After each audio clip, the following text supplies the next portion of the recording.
Growing up, I didn't have anybody who buys sanitary pads for me. I will either stain myself in school or I will not go to school. I will save my school lunch to buy pads because my friends were buying pads, so I also wanted to use whatever they were using. So I will starve myself so that I can afford sanitary pads. This affected my education in one or two ways. This is something that affected me back in school, which is period poverty.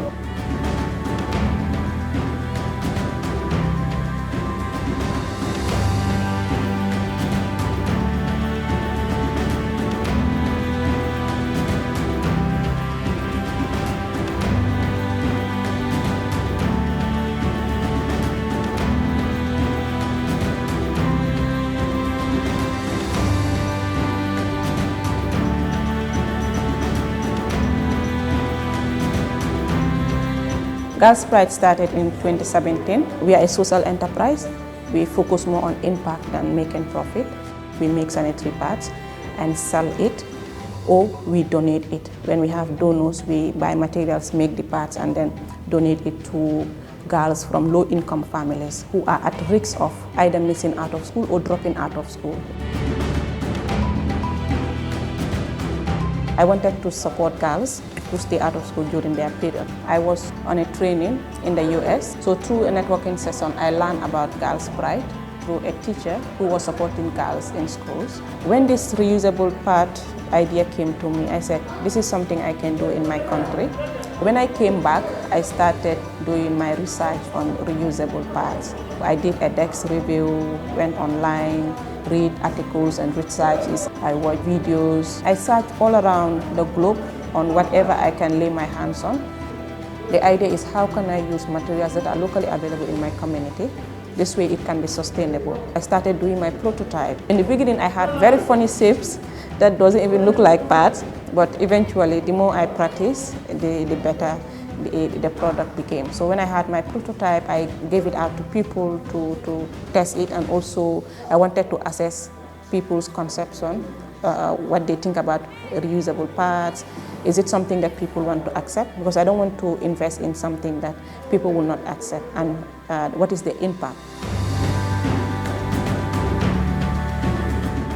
One of our objectives is to keep girls in schools during their period. We train women and girls on menstrual health and hygiene management. We don't only focus on menstrual health, but sexual and reproductive health in general. I know my menstrual cycle now, and I will be able to calculate it any time. And when I also ovulate, I will also know when is my safe time or the fertile time, and when is unsafe time. Before, I always feel sad, even going to the shop to buy menstrual pads. Sometimes, if you don't put it for me you don't cover it for me, I will not take it from the shopkeeper. But today, due to the lesson that I learned here and the experience that they narrate to me, I have realized that this is something that you need to be proud of as a girl, because it's a natural occurrence. They have taught me a lot to be proud of myself, and whenever I see my menstruation, how to help myself. I've once watched a show, Bata Jigeni, at QTV. So that's when I saw Fatmata explaining how to use this pads. We have done training where we train on menstrual health and also distribute sanitary pads in schools. They also supply us with these pads so that we can use them when we are seeing our menstruation. We've trained 500 girls who live in boarding schools, so that because we believe in boarding schools, you are staying away from your home, so it's going to be very difficult for you to get sanitary pads. The team did great because they're doing this, they are creating awareness for the girl care in Gambia. So anybody who attends this training and then distribute it to the others that are unable to attend it also will be able to be aware of what has been learned here. So more girls will be aware that they shouldn't be scared of menstruation. Once they see their menstruation, they will know how to take care of it, how to manage it, and then that's all. Before I stayed in the dormitory, I was once just surprised by my period that I have to go to the dormitory and say to a friend, you have to help me, I've seen my period. Because then I don't know how to calculate it, and then I wasn't expecting it. Likewise, other girls also do come to me and tell me, hey, the gender minister, I think you should provide pads for the Gambia college students, especially for the dormitories, because these are issues that are really affecting them. And that also in the long run, when they have these disposable pads that they are using, at the end of the day, the toilet, the way they use it is not that much hygienic. But with the training as to what Fatmata taught us, we've learned a lot on how to manage this. When you are seeing your period, how you can manage to keep healthy and be hygienic throughout. There's a lot out there that all the girls need to go and help their sisters. Because in this country, it's a big deal when it comes to menstruation. Girls are no longer proud of themselves when you talk about menstruation. They cannot even tell somebody that I am going through my mens, this and this is what is happening to me, due to the way society is predicting it. So I think we need to be proud of ourselves, and it is the right time for us to tell the whole world what menstruation actually means. It's not a crime to go through it. Many of us really girls, we go with so many menstrual difficulties. Things like sometimes you will be in the school seeing your menstruation, you don't know how to go with it or how to tell to your friends so that they can help you.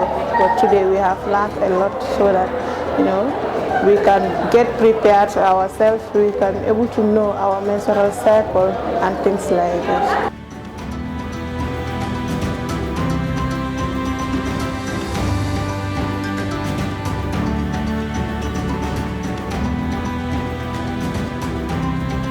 Because it's sustainable, with a kit of reusable sanitary pads, you can use it for maximum of 3 years or a minimum of 1 year.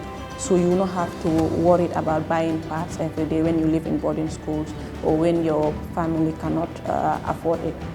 And this was funded by Project Thrive, and Gambia College students were beneficiaries.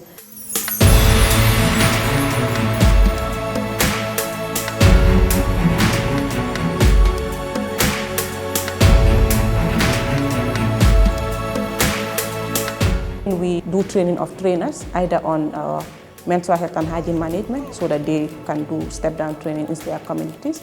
We also do training on reusable sanitary pad production, train community members, students or teachers on how to make reusable pads. It could be hand sewing or machine sewing, so that they can also transfer skills. This workshop is about 5 days. We started on Monday and we'll end it on Friday. We use local materials that are available within our vicinity. We are supplied with materials like the towels, the scissors as you can see them, the threads, tacking pins, and the other material to back up. We are taught to teach the children how to use the washable pads. As teacher, when you learn something, you are always in the position ready to transfer it to others. If I go to my school, I will train the girl students so that instead of using the disposable pad, now they will use this reusable pad, so that it will cost them less. It is also health friendly, unlike the disposable pads, and also it will also reduce the cost of every 6 months calling the sanitary workers to come and help remove the soakaways, because the way we dispose the disposable pads, not only is it health hazard, but also it affects us economically because it's always dipped in the sewage. This one you can use it for a couple of hours without you having any health complication, and it will be comfortable. It is environmental friendly. It is very essential for students as well as the community people. We all live in communities and we are all from communities. So aside from the school, I also talk to the people I live with. I have neighbors, I have family, I have friends. And obviously every month we expected to see a menstruation, and we all use the disposable pads. We're not only focusing on conventional. We go to the daras where they teach them on Arabic, and usually people oversight them.